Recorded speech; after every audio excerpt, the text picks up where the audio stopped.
This is our 90-90 hip mobility series. Okay, to start, you're going to have your feet on the ground just outside of your hips in front of you. Now you can place your hands behind you for support. And the first exercise in this series, we're just going to be working on some internal rotation. So you're going to drop each of your knees inside. Now to start, you might feel a bit tight. So you're taking your left knee, you're dropping it into the ground. Then returning to the start position, taking your right knee, dropping it into the ground. Taking it to the start position, trying to keep everything else nice and steady so that we're not, compromising and getting some movement from elsewhere.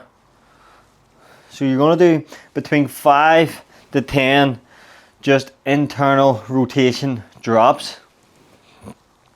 Then once you get those done, we're going to progress into some full transition. So with the 90-90 transition, you're working on both external and internal rotation of the hips. So as I transition to my right, I'm going to be externally rotating my right leg and internally rotating my left leg. Now when you're in this position, the reason it is called the 90-90 is you want your front leg to be at 90 degrees and your back leg to be at 90 degrees. Now if you struggle to sit in this position, what you can do to make it a wee bit easier is to bring your legs in closer to your body, and that will make you feel a little bit more comfortable. But ideally we want to work towards progressing to the full 90-90 position.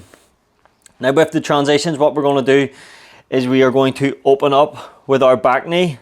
So that is going to start externally rotating your back leg and transition through by internally rotating your front leg. So as you can see, we're opening, trying to keep the knees as far apart as we can and transitioning right through to the other side so that we have took our left leg through full external rotation and our right leg through full internal rotation. Now you want to perform this 5 to 10 times, whatever you would prefer. And we're just transitioning nice and slow. As I said, we're now working on externally rotating the right leg and internally rotating this left leg. So once you perform 5 to 10 reps on each side, what we're going to do is we're going to start adding in a slight lean forward, and that is going to get a nice stretch on this front glute. So you're just leaning forward, back up, transition through, lean forward, back up, transition through. Now again, 5 to 10 reps on each side. Once we perform the leans, then we are going to move on to the lift offs. So starting with my right leg, which is my back leg. First we're going to work on external rotation. This is where we lift our knee, keeping our heel on the ground and trying to keep everything else nice and steady so that we're not compromising and getting movement from elsewhere. So as you can see, we'll perform somewhere between 5 and 10 reps. Again, I'm going to leave that up to you.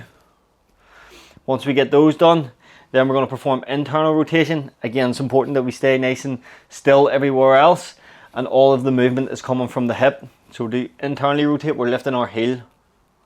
Again, 5 to 10 reps. Then we're going to transition through to the other side. Back on external rotation, so we're lifting our knee.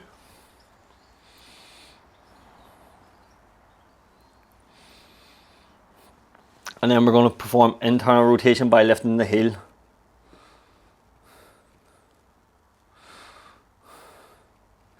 Now as you get better and better at performing the 90-90 transitions, what you will find is instead of using your hands to guide you around, you might start progressing into transitioning hands free.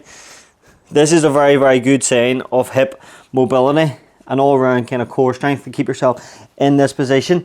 Now what you will find is you're probably tighter on one side, so when I transition to my left, I am that wee bit tighter than when I transition to my right. I can comfortably sit in this position.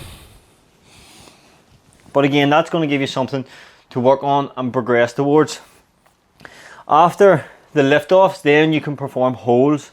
So you're going to lift off for 5 to 10 reps, and then on the last rep, what you're going to do is hold for 10 seconds, 20 seconds, however long you would like to hold for. Again, external rotation and then internal rotation for the same amount of reps, and then hold for the same length of time. Now this is our 90-90 series, And for me, this is one of the best all-round hip mobility circuits. So give it a go and let me know if you have any questions or queries, and let's get those hips opened right up.